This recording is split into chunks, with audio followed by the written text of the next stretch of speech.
My name is Scott Holly, and I'm here to give you my success story from being an alcoholic.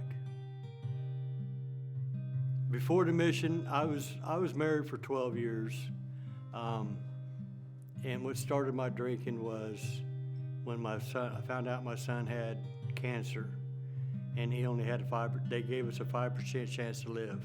What had happened is my son, went to Miss Cinderwall Beach, was swimming, went home, took a shower. We was laying there watching TV, and I noticed the funniest smell coming out of his ear, and I knew it wasn't right, so I told my ex-wife to make an appointment with his doctor, ear doctor. So she made an appointment that next day, and next thing I know, she comes running up and says, "Scott, we have to go to Riley Hospital right away." And I tried to ask her what was going on. She said, "We just got to get there. Shane's on his way." And that's when we got there. They did MRIs on him and a CAT scan. Come to find out, he had a tumor on his brain the size of a softball. He was 5 years old. When they told me that in the room, I went out in the hallway and I actually punched a hole in the wall because I was so angry. And from that, then I hid my drinking from all my relatives, my parents, and everybody. I kept it inside myself, and that's what started my drinking. And even when we found out he went into remission, my drinking just got too far out of hand, and I just kept on drinking and was hiding it from everybody. My wife at the time noticed about it.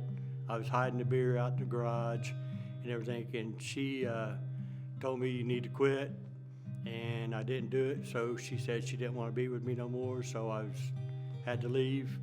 I disappointed my kids, and even after I left, I still kept on drinking.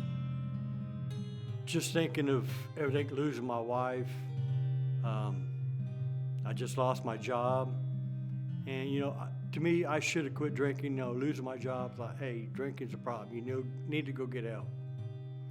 But I didn't. I just kept on drinking.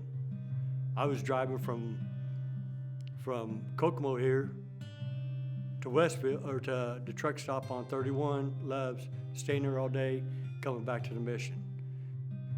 And then one day, the mission caught me. The deskman told me, he says, "Scott, you're gonna have to pack your bags up, you're gonna have to go." And I asked him how long. He said for at least 60 days. I said, okay. Well, I kept on drinking. And I was actually staying in my car in the parking lot by the warehouse. And what made me quit drinking was when my daughter come up to me and told me, she said, "Dad, if you don't quit your drinking, you're not gonna have nothing to do with me, your grandkids, with Shane, or nobody. I'm gonna cut you out of my life." God told me, he said, "Scott, is it worth you losing the place again and never being able to come back here? You're losing your kids, you're losing everything." And from that day on, I stopped, and I haven't had a beer since. I prayed to God that night that the Kokomo Rescue Mission would take me back in.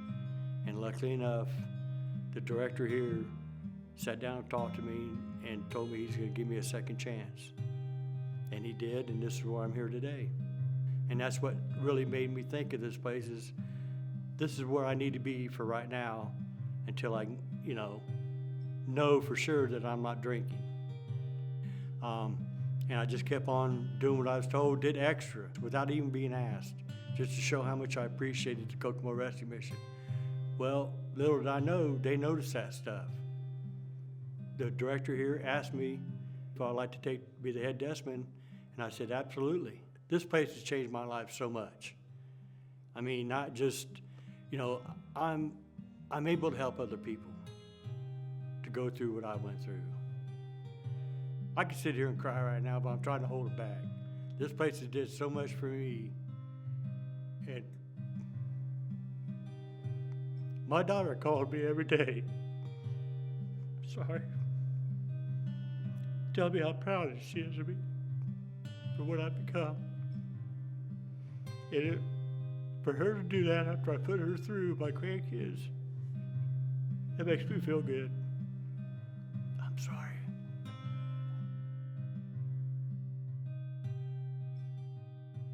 I'm sorry.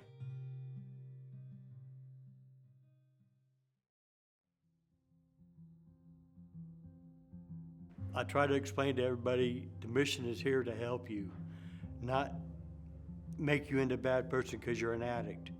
We're here to help you get out of your addiction.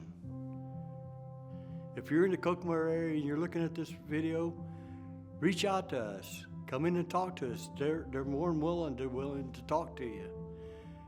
And for all you volunteers out there that come to the mission and donate your time and donate your money, showing how much you care for these individuals in here is more appreciated than you ever think of. That's powerful. Well, thank you for being vulnerable with us. And Thank you. definitely don't apologize because Yeah. that's Well, your heart works, man. I told myself I can't cry.